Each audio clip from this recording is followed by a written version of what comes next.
Okay, let's get started here in just a moment. We've just wrapped up what has been an absolutely insane all-star race, and we'll get going here. Just putting the tweet out now.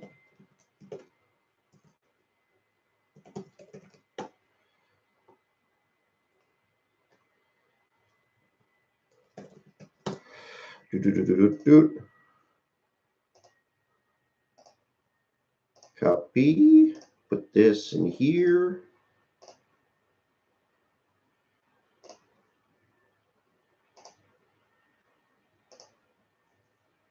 All right. We'll get started here in just a moment.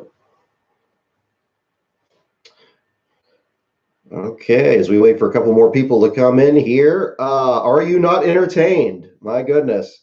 Uh, I would have to say probably the craziest all-star race that I've seen since at least 2000, when Dale Jr. won over Dale Jarrett. Absolutely insane set of circumstances out there. Welcome aboard. This is the Last Car Disqualification Show. I know I originally said that we weren't going to do a show this week. Had a lot of things up in the air and stuff going on there. I've been up for about 21 hours or so thereabouts. So I'm not sure how coherent I'll be, but we'll definitely make sure that we at least address something from this race here tonight. So yeah, outstanding race out there for the All-Star race, the All-Star Open. Whether or not that is a result of the new Aero package or just the full moon or whatever the heck was going on out there. Yeah, really, really interesting set of circumstances. So let me just pull everything up here. We got a lot to cover for sure. Let's see. Um, yeah, my goodness. Just we'll get rolling here and kind of definitely hit all the big points. This turned out to be a I gotta say, after having just finished that race there, that has to be the most exhausting last place battle in general. I have to say. This turned out to be the battle at the back of the field was I think even more competitive than the battle at the front. We didn't really have a driver that was back there too much, to the point where even Clint Boyer thought Ryan Newman was still a lap down at the end. It turns out that he was on the lead lap, just constantly getting the lucky dog back, and the laps not counting under the cautions kept him right back in the run. And yeah, Bubba Wallace, we got to talk about him. We got to talk about Kyle Larson finally breaking through with a new aero package of all things after all the struggles he's had this season. So many things to cover. So definitely want to make sure we at least recognize that for what it is. I was thinking about merging this into the 600 show, but let's keep this fresh here while things are still active here. Again, welcome aboard, everyone. Here again. No, we didn't originally plan on doing a show this week, but we're going to go ahead and jump into this. Whether or not it's going to go, I don't know if they even do the 90-minute disqualification clock there during the All-Star race or not. But I don't know if this will go the full distance or not, but we'll try to cover that as best as possible. So I got to say, yeah, constantly writing last place updates during the race here. Turned out to be kind of an interesting set of circumstances, but my goodness. I mean, just looking at the race results here, and how many things changed at the end of the day. I mean, how many drivers had bounced off the wall and were still contending in the race. I have to say, it was one of the most physical races I've really seen since Talladega in the spring of 2004. Reminded me much of that, where a race where it seemed like people were separate from each other a lot of times. Restrictor plates. You have cars that are really heavily polished and everything, and and taken care of really carefully. This one here, you come back out with either the steering wheel or the trophy or the check or anything like that. This was very much an example of that. Finally, I think this is one of the very rare instances where the All-Star race has more than lived up to the hype that a lot of its history, very selectively has put into the sport. People have brought up famous finishes, but I mean, even 1992, the one not hot night finish, the rest of the race wasn't really that good. It just had an amazing finish. That last lap made it historic. Same thing with 1989. Same thing with the pass in the grass. It's very rare to have an all-star race that is this complete. Again, 2000 is the best example I can think of, where you had a really competitive All-Star Open. You had a lot of really top flight teams that were getting into the show. So yeah, definitely gotta cover that. So let's start it chronologically here, as we do usually on these shows here, and go back to just a few hours ago with the Monster Energy Open and the competition in that one. I wasn't sure exactly what we were going to get after we saw all the what was happening in the lead up, but I'm just pulling up the unofficial results here from the Open. But in the race itself, I mean, when really thinking about who was going to be competitive for this race, it was really tricky to pick three drivers that were going to be clearly favorites to win the stages. It seemed like Larson and Bowman were certainly going to be two of them. Certainly with Bowman having a stretch of second place finishes coming into this race. Then Kyle Larson with, although not having a very good season, being probably one of the most accomplished drivers of the remainder of the field. I mean, Ricky Stenhouse right on the outside of that as well. In terms of Cup Series wins, of course, there's other measures you can make of that. But it was really surprising that Kyle Larson needed all the way until the final stage of the Open in order to transfer into the main event, and then that Alex Bowman ultimately didn't win any of the stages and had to rely on the fan vote. Very different scenario. I really thought Matt DiBenedetto was going to end up with the fan vote if things turned out as it seemed like they were going to, with the best three teams out there. With it being Bowman, Larson, and perhaps Stenhouse as being the top three that were going to come in. But this is the thing with the Open. I mean, we've had really short fields in that race the last few years. Bridging on almost fewer than 20 cars, which is ridiculous. You look at further back, you used to have like 30, 35, 36 car fields, almost like the duels were back in the day. And yet somehow the Open race was just so much more competitive than it was before, even with just 24 cars out there. And it's really remarkable all that shook out. Your last place finisher in the Open turned out to be BJ McLeod. An unfortunate set of circumstances, because I spoke with Dave Marrero, the paint scheme designer for. He's also a military veteran who works with the number 32 team with Corey LaJoie's team. He had also designed the paint scheme on the number 53, which was a tribute to the Tuskegee Airmen. So that's why it had the red tails, the red nose, and the red back end there, and had kind of a fighter pilot look to the car. We didn't see too much in the broadcast there, unfortunately, but if you look at it on social media, it certainly stands out. And understanding is that they're going to run it the 600 next week as well, of course, fitting in with the military theme for Memorial Day weekend. Unfortunate that they only completed about 15 laps before the engine let go. That brought out first caution. Chris Buescher as well seemed like he was really going to be a contender. I mean, McLeod was just looking to shake down what was Rick Ware's new third team, but Buescher was certainly a favorite to be a good contender in the race. They're starting eighth in the field. Ultimately out with a track bar came apart in the back of the car. Suspension failure is what it's officially listed as in the results, but ended up finishing 23rd in the field. Joey Gase back out there in the 46. They had a problem with fuel pressure during the race that brought them into the garage area at one point. Sounded like they were going to get back out from radio traffic, but ultimately they just pulled the entry and brought the unpacked the pit box. They were still looking at the car for actually several laps into the Open as all heck was breaking loose out there on the track. But they ended up finishing 22nd. William Byron credited with 21st, although he did win the first stage. It's kind of weird with the running order here. Last year when they credited they didn't have anybody falling out of the Open because there was so little action in it. The person actually won the first stage was credited with last. I ultimately had the article be about Reed Sorensen instead, since he was actually the last car running in that particular set of circumstances. But Byron with Chastain. But yeah, really, I mean, so many things to go over in this too. The issue with McLeod ended up bringing that first caution, slowing down the action there. Had some pit strategy that came into play.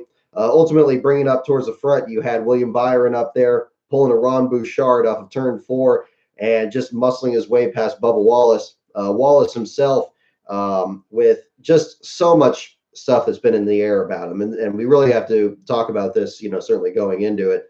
A lot of the struggles that team's been having, clearly been affecting him on that. He was posting on Twitter a while back that he struggled with depression, much like Cody Ware does as well, as publicly been talking about online. And going through a lot of hard times right now. And then on top of all that, that ridiculous rumor. I don't even really want to get too much into that one because it just sounded so far fetched about, I know that there's something about them ordering new business cards and going back to Penny Enterprises, and then some other thing about a merger with like IndyCar and Honda and all this other stuff going on. I mean, that's just so ridiculous. But we'll see what happens on that going forward. But clearly, the kind of run that they needed, the run that team needed, and really the feel good story of the weekend. Bubba Wallace, and then of course on top of all that, I'm sure he was just absolutely crestfallen when William Byron nudged his way past him. Clean pass, great battle for the lead. But then Bubba had to start back over again. And wouldn't you know it, found himself in the exact same situation at the end of stage two, was back at the front of the field, had to get in another tight battle there. And Kyle Larson was very much a factor in that. He was catching up to both himself and the cars behind him there. Great battle with Daniel Suarez. We've seen Suarez be just outstanding in the Open before. He pulled a pretty ridiculous move out there when he was in the 19 car to try to get himself up there, and has really made really continued to excel this year. Of course, qualifying fourth in the race certainly helped with that too. But a fantastic battle between both Suarez and Wallace. It's one of those situations, kind of like where you have between Brian Vickers and Mike Bliss back in 2005, where it's almost a shame that one of them has to lose because they're both having good runs right when they need to have them and trying to make a name for themselves out there. There's so much potential in that too. I was thinking back in 2000 where Jerry Nadeau was transferring into the main event. Again, talk about the 2000 All-Star race. Jerry Nadeau transferred in. Steve Park transferred in. Again, drivers that at least at that time hadn't quite won yet, but going into later in the year, of course, Nadeau won at Atlanta and Steve Park won at Watkins Glen, and both their careers unfortunately cut short by serious injury. But at that time period, again, kind of reminded of seeing Suarez, seeing Bubba Wallace, seeing Kyle Larson, seeing these other drivers get the very best run they can. And that's what the Open should really be. I mean, in a hooligan race out there, it may be, but a good showpiece for seeing how these drivers can actually compete. If maybe it's not the usual names up there all the time, it's not Kyle Busch or Jimmy Johnson or some of these other competitors up there. Certainly a good thing to see out there to get some good competition up there. But yeah, it really looked like it was going to be almost a photo finish there. I mean, back-to-back overtime finishes in those first two stages because of some craziness out there. You talk about the young guns, talking about the young lions out there. You certainly have to talk about Ryan Preece and Daniel Hemrick out there. Hemrick just dominating at the beginning of that round, the strongest we've seen him since Atlanta when he had that great run out there at the beginning of the season. We haven't seen too much of him really since then, at least in the Cup Series side there, but it's good to see him really turn things around and have a great run out there after winning the pole for the race there. It's unfortunate he didn't have anything to show for it by transferring into the main event. Clearly had one of the best cars out there, if not the best, really, for most of that. But had the first of what turned out to be not the only bit of fisticuffs out there, a bit of the battle there between him and Preece. Preece, again, showing his crash avoidance skills earlier this year. We saw that back in the Daytona 500. We saw that at Phoenix. We saw that at Fontana in the Busch Series. So many times that we've seen Preece somehow thread the needle there, whether it's in the Cup car or the Xfinity car. Great runs for them. Getting back into competition. But unfortunately, both of them came to blows off of turn 4. Hamrick slams into the wall. Preece gets into the wall too. Preece manages to keep going, runs over the back of the 8, spins him into the grass. I mean, the crowd, they got their money's worth in this one. There was just a little bit of everything and all that. But unfortunately, both of them ended up not making the main event. Ty Dillon looked like he was on his way to pulling off another stage win like we'd seen this year. Again, another young driver coming into their own this year. Ty Dillon was the one that Kyle Larson had to take the win from in the third stage after Bubba Wallace's dramatic battle there with Suarez. Suarez spinning out in the grass. Bubba Wallace coming out and just barely edging Larson. Larson now the best of the group that was left there, getting the win. Alex Bowman only getting third after leading 23 laps. Had to rely on the fan vote, which he seemed a little disappointed by over the radio. Certainly given his performances the last few weeks, it seemed like, perhaps he and maybe the team expected they were just going to walk over the rest of the field there, but it was anything but a given with the aero package and everything in there. So good runs for them. We even saw a little bit of Matt Tift up there towards the end of the Open. He was up there with Bubba and the other guys there trying to get a good restart. I believe it was in I think it was in stage 2. It was pretty late in the race. But getting up there, Matt DiBenedetto had a good run. He kept flirting with the top 3 finish, ended up finishing 4th. Ricky Stenhouse Jr. made a number of his trademark, just ridiculous Ernie Irvan-like moves down to the apron, trying to get back up to the field. Ends up finishing in the 5th spot. I mean, so many good competitors out there. And not to keep hammering this point, but this is kind of another thing that reminds me about why I really dislike having the Cup regulars come into the Xfinity Series and the Truck Series. Is it prevents you from seeing a situation like this. Like, yes, you have Kyle Larson in there, and yes, you have Ricky Stenhouse Jr. in there, both winners in the Cup Series.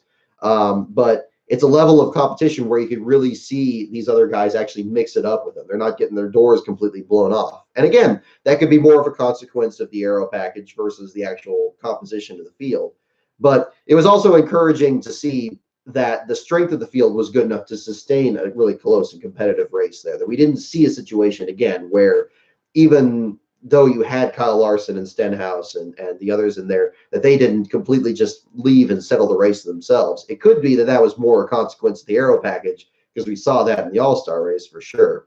But, still a good thing to see in there, and I think that really contributed to it. So fantastic start for the evening there.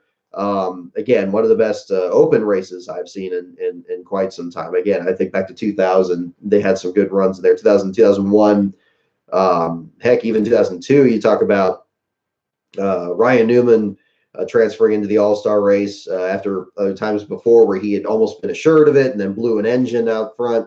There were some dramatic moments in that as well. Yeah, I mean, really just about everybody in the top 12 had a role in that finish there at one point or another. Even David Reagan was up there making something happen. Yeah, just had a little bit of everything in there. I'm just looking at the results right now. It shows Quinn Huff was out by fuel issues there. I don't know if just ran out of gas there at the end, but finished 16th in that. I didn't chance to listen to the 77s radio during the broadcast, so I wasn't aware of that. Interesting set of circumstances there. So yeah, the different situation there for Alex Bowman, and we'll see what happens in the 600 there. I mean, we've seen so many people win their first race in the 600. You think of Jeff Gordon, you think of Bobby Labonte, you think of Matt Kenseth, you think of Casey Mears. A long history of that in the Cup Series.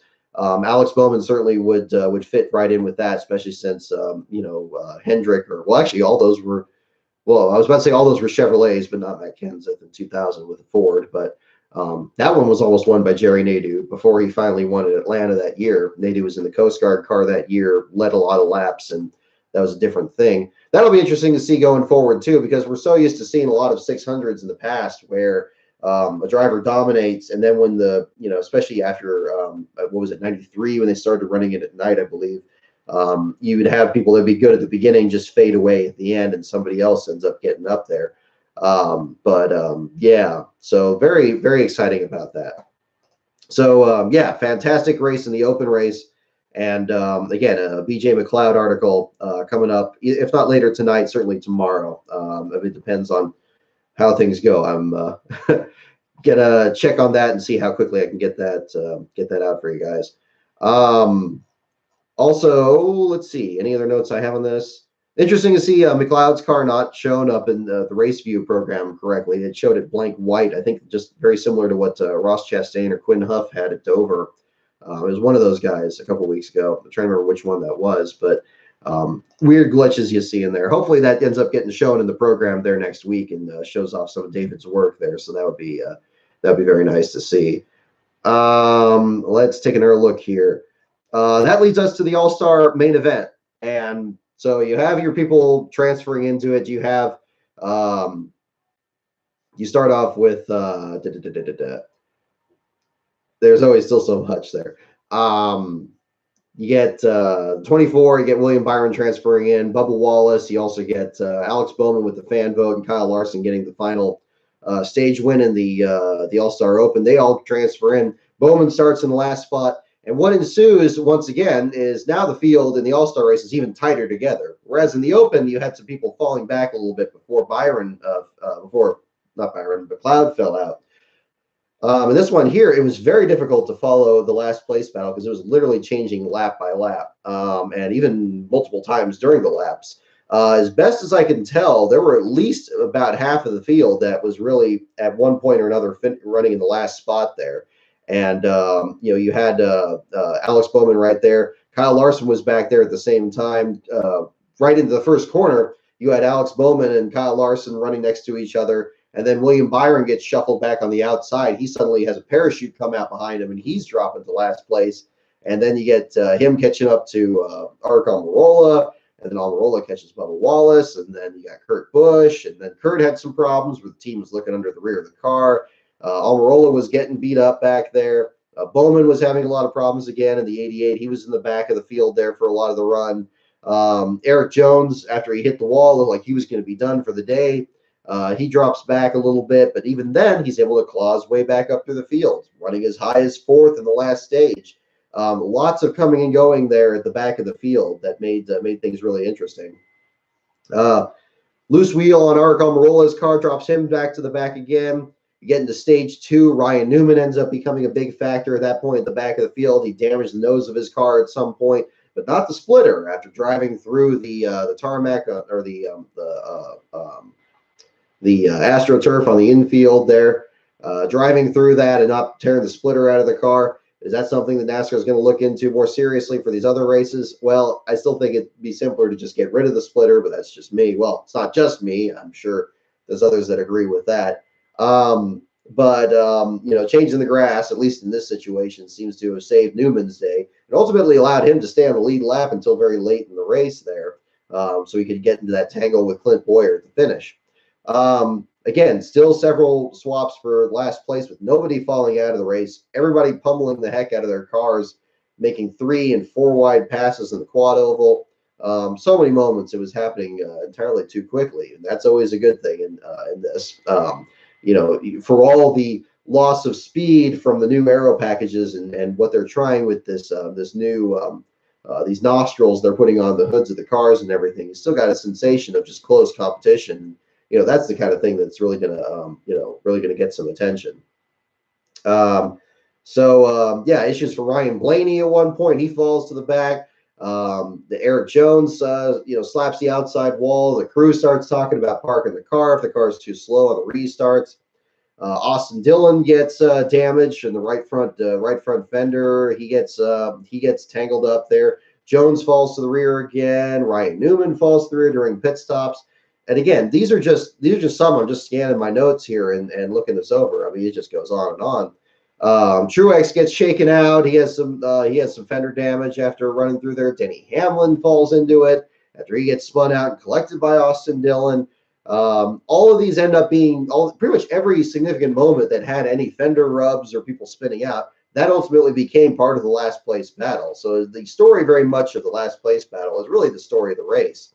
And it went all the way until the very end there, where Eric Jones hits the wall yet again, slams the wall in turn 4, starts dropping back. He takes the last spot from Newman, and Jones just comes down pit road at that point. And on lap 79, with just 6 laps to go in regulation, he pulls into the garage area and he's done for the day. And only at that point does he actually retire from the race. He's actually the first car to even go in the garage area during that race. Denny Hamlin follows suit soon after, and that's only the point where the race is pretty much over at that point, and then ends up going into extra distance from there, setting up Kyle Larson's dramatic victory, holding off Kevin Harvick there. So great run for all of them there, and made it interesting there.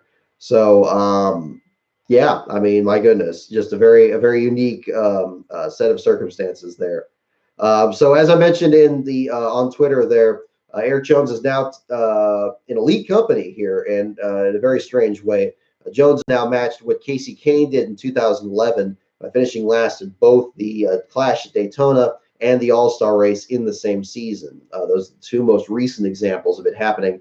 I don't recall if it's happened any other times, but certainly those two.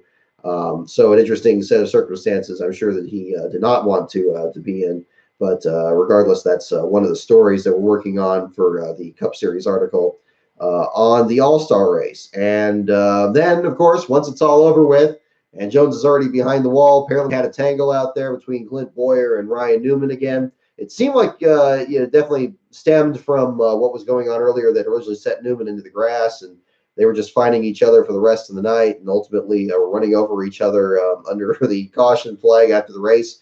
And I got to admit, when I first saw Boyer come up to Newman's car and do this kind of Rock'em Sock'em Robots thing, I almost thought it was something like where they were just kind of, I don't know, messing around or anything. I mean, Newman's a physical guy. Boyer tends to be, seems to be that kind of a personality too. But it turned out that he was really going at it. You see Newman in the car kind of reacting there too.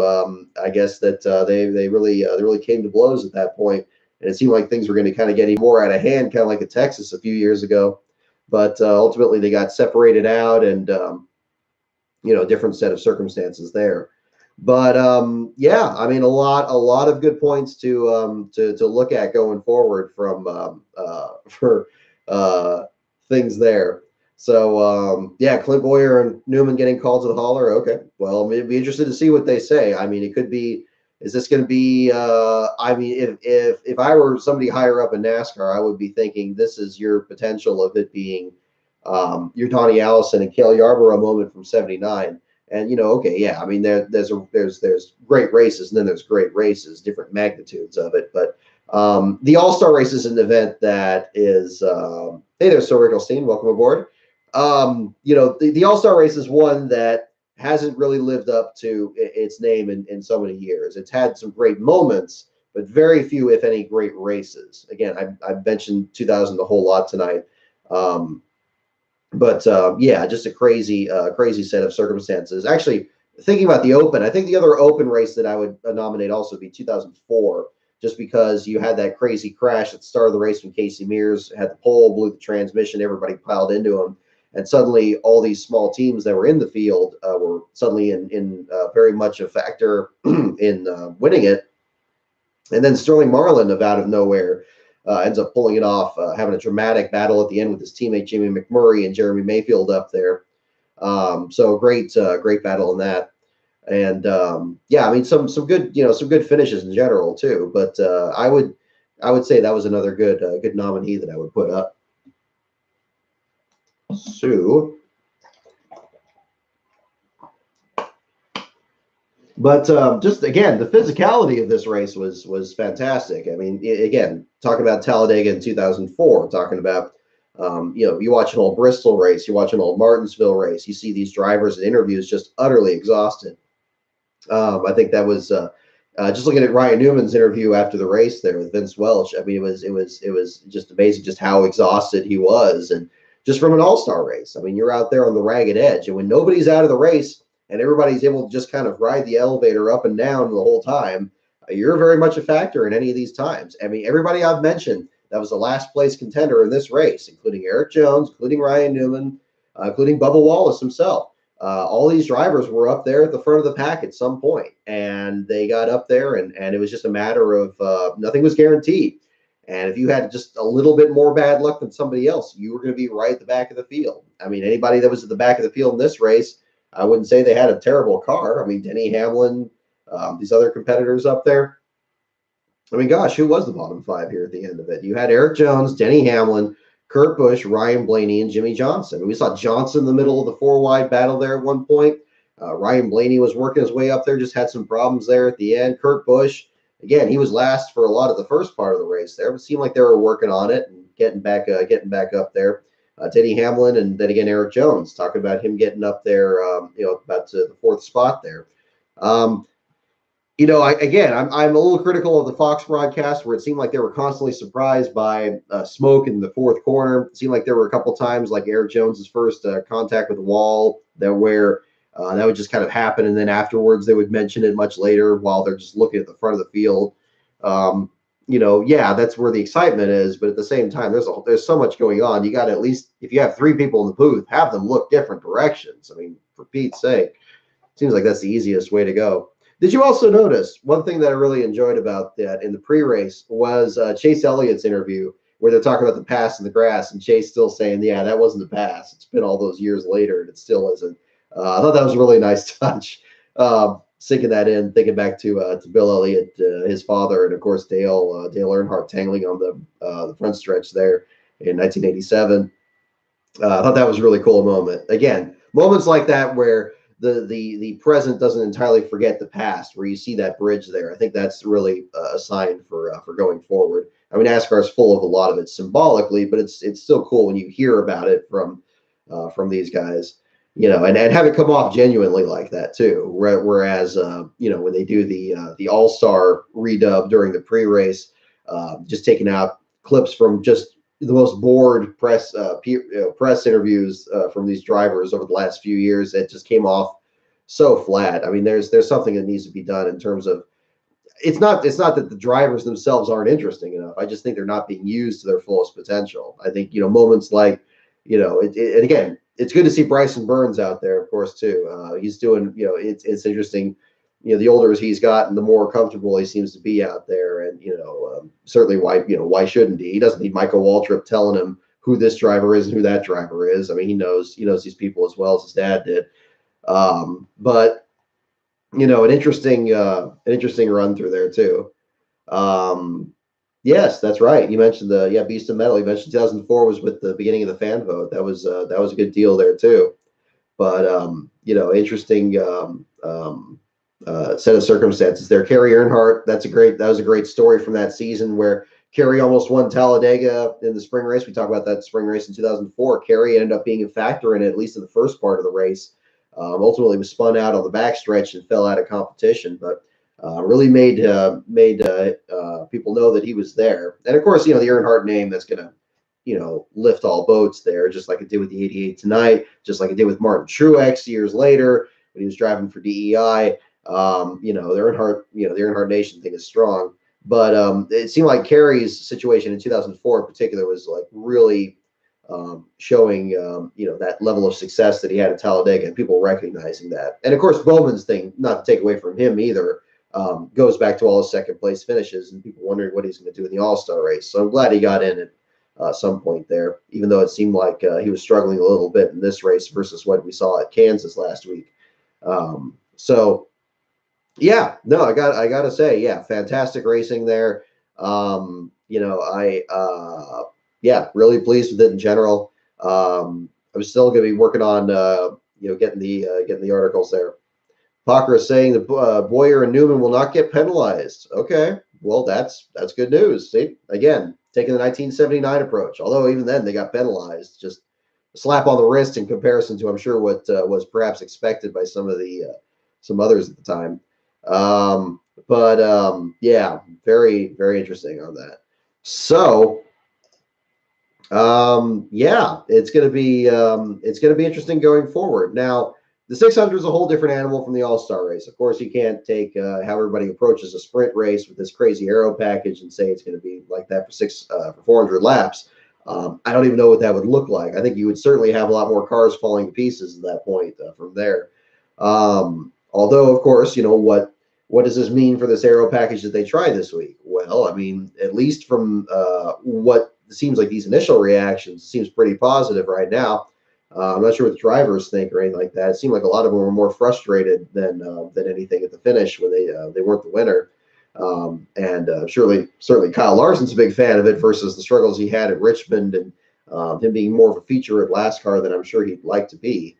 A bit of a turnaround there. So what does this mean going forward? I mean, with other 1.5-mile tracks coming up, are they going to run this at Pocono? I mean, that's a 1.5 miles, but another track where they've been throwing, everything against the wall to try to make that track better. But, are they going to run it at Kansas later this year? Are they going to run it? Well, I mean, they said something about running a different aero package at Homestead recently. There's so many packages now, I've lost track of which one's which. Is that they're going to run this package there, or is this just for the All-Star race? I think this was just for the All-Star race, from what I remember. Correct me if I'm wrong on that. I don't want to give the right feeling on that. How do I feel about Bubba Wallace getting fifth? Answering a 3-2-1 go fast. Yeah, I mean, absolutely outstanding on that. I mean, I try to, stay as impartial as possible, but you see this over my shoulder, but so I can't claim complete impartiality there. I mean, it's again so many things that he's been going through, and he just seems like he's such a cool guy, and I like his friendship with Ryan Blaney. I like that he is such a personable driver and has consistently stayed that way through thick and thin. When he was driving some of the best equipment at Kyle Busch Motorsports in the Truck Series, when he was struggling at Roush, when he's now been trying to piece things together at Richard Petty Motorsports, he seems like he's stayed the same through all that. And I think there's a lot that people can take from that, going forward. So any good runs that he has, I know I'm not alone on that. I think much the same way we talk about a lot of these underdog drivers and teams that don't get talked about. We talked about this with Ross Chastain last week, put him in the same company as him. All the difficulties he's faced after the Chip Ganassi ride got shot out from under him. Now running every Cup, Xfinity, and Truck race, continuing to do that. And of course, we saw him finishing 10th in the Charlotte race yesterday, and after winning at Kansas last week. Same company with him, I would put Bubba Wallace in. He's just having so many more struggles, but still trying to persist through it. And you don't want to see any of these guys really struggling, in that sense. But I mean, particularly when it seems like they're a really personable guy and can really do a lot of good. I mean, it was good to see him just excited and positive out there. So, and again, going back to what we'd heard about the team, business cards and IndyCar mergers and Honda and all this just ridiculous stuff around that too. I'm sure, if anything, maybe that was a huge motivator that got Bubba up there and up on the wheel even more. Although I have no doubt that he's been working his tail off to try to get something going. Just had some bad luck. We saw him back at Daytona. He had a good car in the duels, not as good as the duels in last season, but then got damaged so early in the race, was limping around off the pace through the whole run there, just not having a fun time, and it seemed like that kind of set the tone for the season.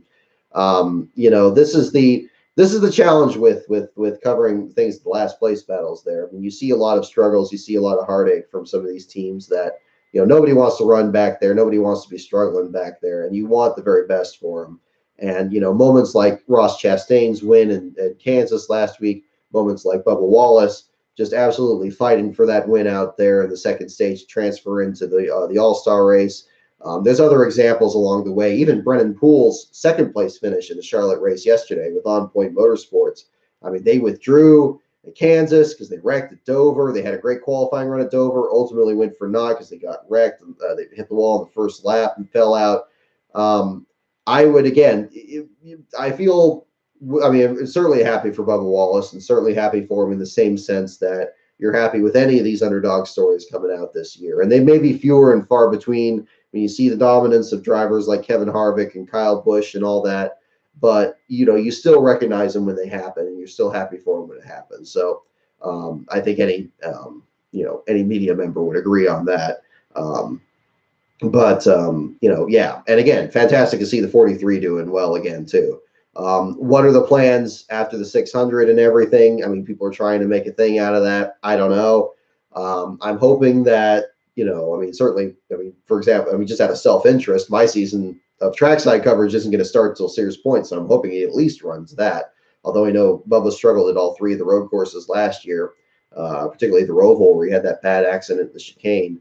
We'll see what happens on that end. But we'll see. The other one, Ross Chastain's the other one I'm curious about. I don't think he's run Sears Point yet because usually they put Justin Marks or some other road ranker into the premium motorsports car. Kind of hope they actually put Ross in there and just see what he does there.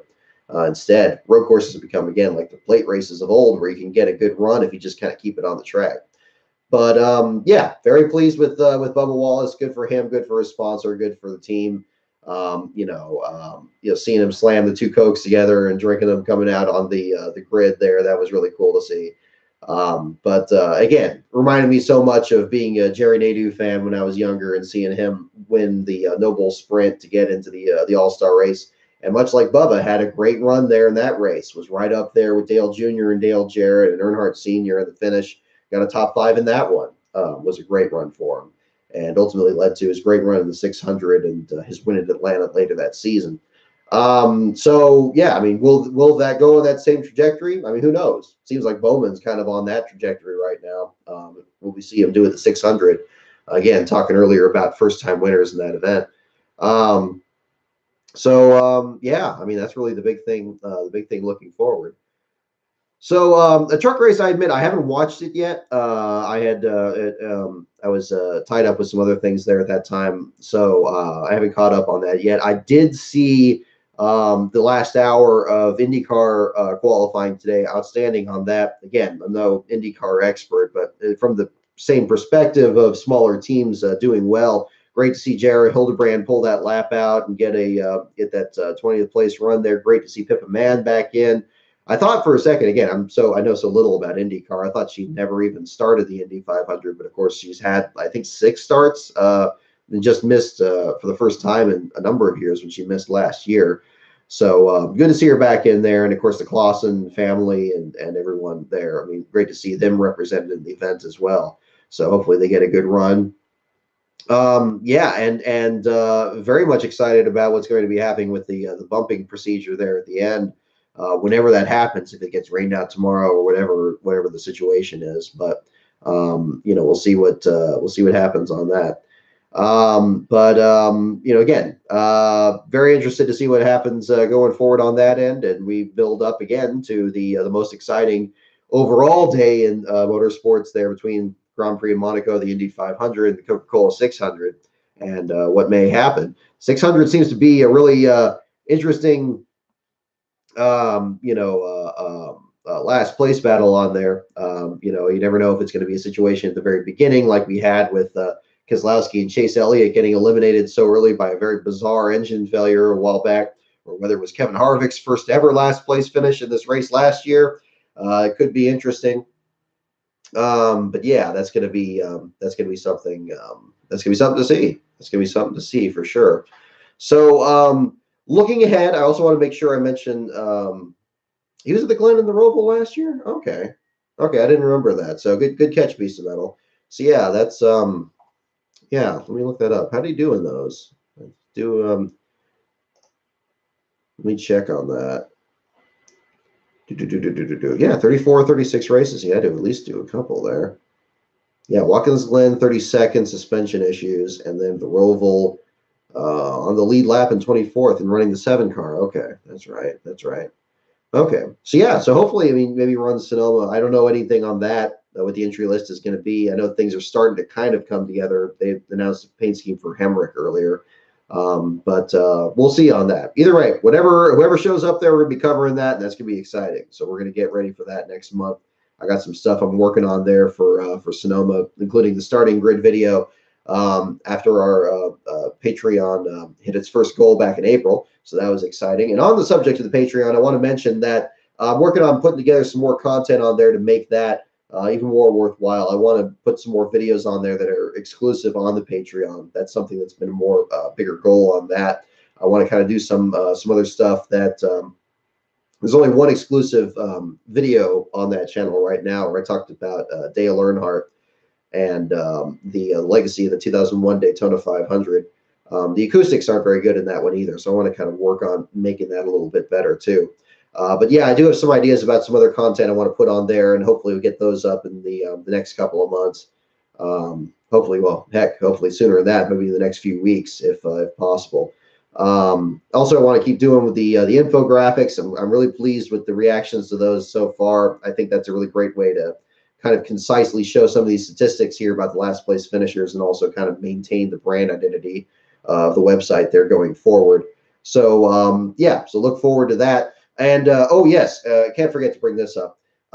If you haven't checked it out already, go to NASCAR Man's channel, NASCAR Man History on YouTube, and check out the video on Gordon Smiley.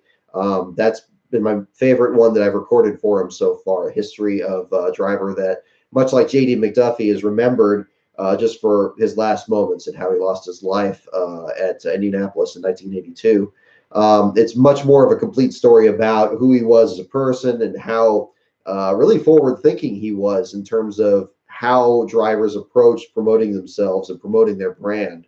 and how he got that inspiration going forward. It's a very interesting story. And for those of you that are really not looking to see the accident, it's very tastefully done as well. There's no images of the accident or anything in there. It's very much implied, but it doesn't go into that part of it.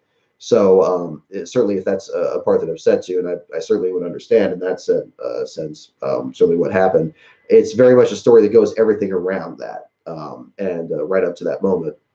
So definitely check that out. It's Who Was Gordon Smiley? If you look that up on YouTube, it just got posted this past week, and it was excellent on that. Also, thank you to Ryan Holman for having me on board for talking about Jerry Nadeau's last team with MB2 Motorsports. We did a short video on that around the same time there. That brought back a bit of memories there. Not all of them good, of course. What happened to Jerry in 2003 was just terrible back then. But that was a big shock. I was out of town the weekend that race happened, so came back, and hearing about him being in a very similar situation to Ernie Irvan back in 1994 was pretty shocking. But an interesting story about that team, and about how they were trying to progress through the year, and how they were working with different drivers to try to get good grounding in there. And then ultimately, Joe Nemechek pulled off a win for them in Kansas in 2004. So an interesting time period. I also miss those old Pontiacs. I think those Pontiacs in 2003 look really awesome. Although my favorites are still the ones from between 1991 and 1995. I think those are the best looking ones there. So yeah, Ryan Holman's video on MB2 Motorsports, the Army of One car that Jerry Nadeau and among others drove, and also Gordon Smiley, Who Was Gordon Smiley, by NASCAR Man on YouTube. If you're looking for some stuff to watch, some good story time videos, definitely recommend checking those out. And yeah, so yeah, I think for today I'm just gonna let it go right here. In the meantime, I don't know if there's any news on inspection or anything, but I want to not circle around too much right now compared to the other competitors out there. But I hope you enjoyed this little short show here tonight. We're going to do a more complete disqualification show following the 600, and catch up on the action from Monaco and Indy, and throw that in there a little bit to add some more to it. And hopefully we have a good race in the 600 as well. But I think there's a lot that we can take that was exciting from tonight's race, in both the Open and the main event. Congratulations to all the stage winners, and both, of course, to Kyle Larson for breaking through his slide race recently. And look forward again to the LastCar.info articles on the All-Star race, as well as the Truck Series race from yesterday. Have those up either later tonight, or probably going to be probably sometime tomorrow, probably most likely the post time. I want to make sure that those are the very best that they could be, and we'll get those online. So in the meantime, the website is lastcar.info. The Patreon is patreon.com/lastcaronbrock, or at lastcaronbrock at Twitter. Check us out for updates the rest of this week as we head into the Memorial Day weekend. Have a fantastic evening, and thank you for jumping in here. I know we did this last minute show here, but I hope you all enjoyed it, and you have a good evening, and we will talk next week.